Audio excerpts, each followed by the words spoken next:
win, the gimmicking wins. From beginning to end, no gimmick. If I rap it, dude, I live it then. And you can't do it, so ain't no need for mimicking. I'm not innocent, I'm on a mission, so let me finish it. Oh my Matter God. of time before they summon the army in. I'm probably on the FBI's most wanted list. I'm probably going to home like an ornament. I'm on a life mission to abolish all the government. Look around and tell me what you think, because it's coming down, are you listening? Stop and look, this is what I mean. Yeah, it's going down, it's going down. Open your eyes, the state you're in is a state of mind. Freedom disguise, the state you're in is a state of mind.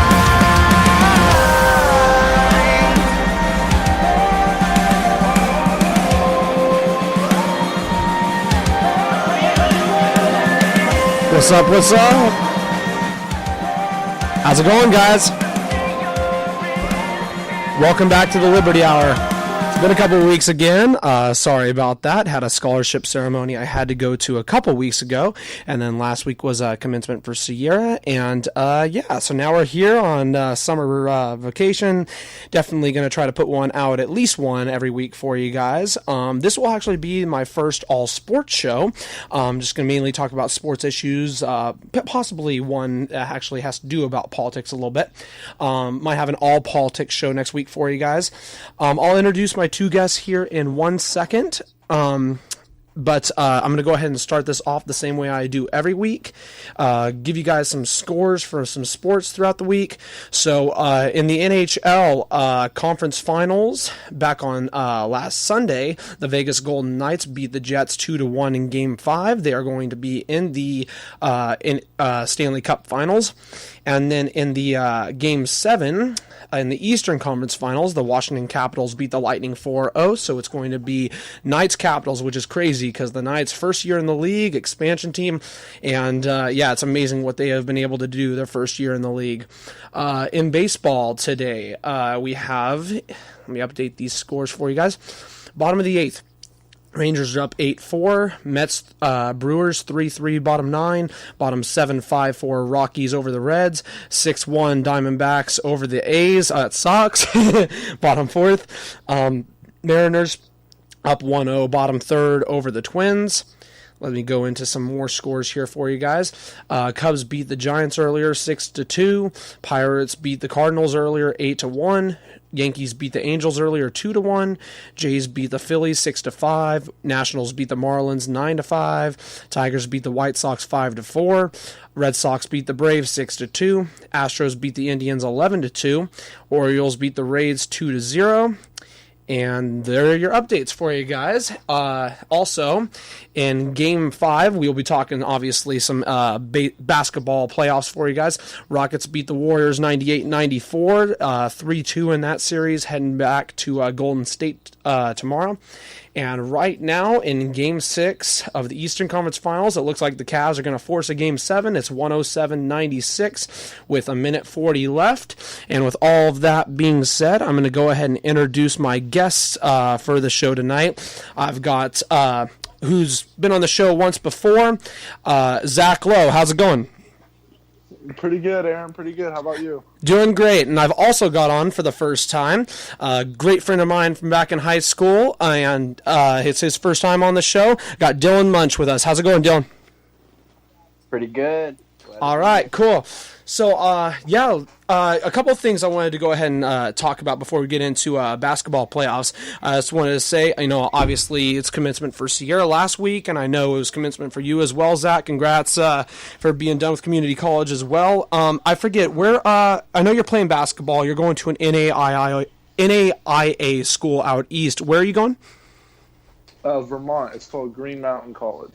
That's awesome, man. Yeah, congrats for sure. Yeah. That's awesome. Thank you. Yeah, for sure. Thank you. And Dylan, I know I don't know exactly where you're going for college, but I know I've seen some stuff that you've been getting into music lately and stuff like that. That's pretty cool. Yeah, tell me about that a little bit. Yeah, man, just been making music out of my closet or on my bed. having fun with it. Did a show out in Chicago here last Sunday. That was pretty dope. So, are you going to college out in Chicago right now? No, I'm actually just doing some summer sales. I'm selling pest control out here. Kind of sounds lame, but it's a really good opportunity to make some money. So that's what I've been doing. Well, that's cool, man. That's what's up. Cool. Well, hey, yeah, keep that up. That's awesome. So, getting into some issues here. So, obviously, we're going to talk about some the NBA playoffs. So, obviously, the Cavs are going to end up winning this game against the Celtics, up 11 with a minute and a half to go. It'd have to be a major choke job. So, my question to you guys is, obviously, LeBron put up a superhuman performance tonight, going Game 7 back on Sunday. What do the Cavs have to do to win this series and actually win a road game and get back to the finals for the fourth year in a row? I'll go ahead. Either of you guys go ahead and start. You can go, Dylan. All right. It's definitely going to be based off the role players. I mean, LeBron's going to give you 40, but is J.R. Smith going to hit his shots? Kevin Love's been hurt this whole game. I think he's got a concussion, so we don't know what's going to be with that. So it's hard to really tell because what Cavs team is going to show up? They haven't showed up on the road yet. But my prediction is I think the Cavs are going to pull it out. I think LeBron, he's just not going to back down. He's going to make it. Oh, my gosh. He just hit another and one.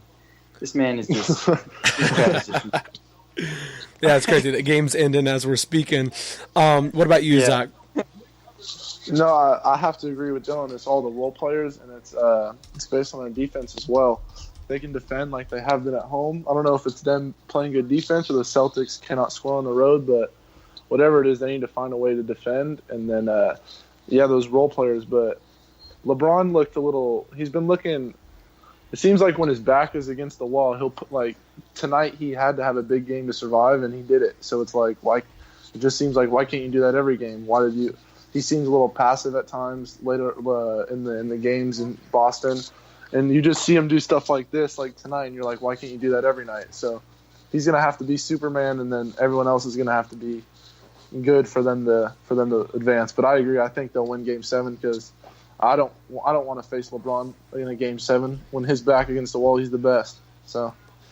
Yeah, I have to agree with both you guys there. I had the Cavs in 7 heading into the series, and I still am going with that. I'm not going to bet against the best player in the world right now.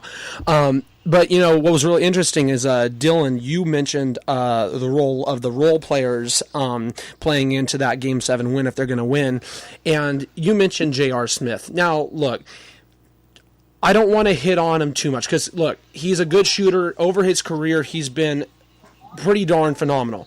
But in this series, in the playoffs in general, he's only broken 20 once. He had 20 points in the game against Toronto.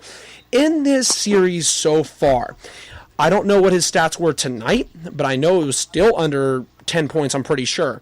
Game 1, he puts up 4 points, 2 of 9 shooting. Game 2, 0 of 7 shooting, 0 of 4 from three-point line. Game 3, 11 points, 3 of 8 shooting, a little bit better. Game 4, 3 of 9 shooting, 9 points. Game 5, 2 points, 1 of 6 shooting. If you add all of that up, that combines for a grand total of 39 field goal attempts and 9 makes. That's not going to cut it if you are a shooter in J.R. Smith. And going into him going to Cleveland, he was regarded as going to be one of their best perimeter guys. And he hasn't showed up, period. And if they lose Game 7, I don't want to say it's all him because obviously Kevin Love hasn't shown up. He's an all-star caliber player who's getting paid more than all-star money. And it's people like that and it's reasons like that why I think regardless if they win this series or not, LeBron's gone. LeBron's leaving Cleveland, I think, at the end of the year. And that gets into my next issue I wanted to talk to you guys about is do you think LeBron will be leaving Cleveland regardless what happens in these playoffs? And if so, where would he likely go? I'll go first on this one. And about Kevin Love, too. And if Kevin Love can't go in Game 7, then that's going to be a a huge knock on the Cavs, and that means JR has to step up even more, and Korver and whoever else. Korver's been phenomenal, to be fair. Yeah. Oh, yeah, but if with Kevin Love out, you're going to have to, unless LeBron puts up 50, you know. But about him leaving, I think, I don't know. I don't think he wants to leave. I think he wants to stay, and I think that if the front office doesn't make any moves to go get a player, I think he will leave. But I think deep down he wants to stay because think about your legacy. I don't know. A lot of the great players haven't moved around a lot from team to team to team to team, and I think he just wants to stay put. That being said, if they can package that draft pick for, I was saying maybe to the Pelicans for DeMarcus, so that the Pelicans can maybe draft someone to pair with Anthony Davis because they're better without DeMarcus, and I think DeMarcus could fit on the Cavs. But obviously that would be you'd have to trade a lot to get DeMarcus. But so I think if the front office got LeBron a piece, I don't think he would leave because I feel like deep down he wants to stay. Okay, what do you have to say about that, Dylan? Okay, some good points, but I think here's the only way he stays, and that's very unlikely, is if he wins the finals. I think he's just sick of his team. I feel like he just feels like he's just every night going out, doing absolutely everything, and if he only scores 26 points and is like 2 rebounds shy of a triple-double, it's still not enough. George Hill tonight played amazing. He got 20 points for him, stepped up big time. But he doesn't have anyone that he can really rely on. Kyle Korver's old, can't play defense. I don't know. I think LeBron is going to move shit because I think he's going to get gentlemen swept in these finals. And it's just going to make him so frustrated and so done with Dan Gilbert and Tyronn Lue and the terrible Isaiah Thomas for Kyrie trade. I think he's just sick of it. Where do you see LeBron going then? That's the thing. I want him to go to the Rockets. I mean, at this point, it's a super team league. I think he should just join the Rockets or maybe join Kawhi.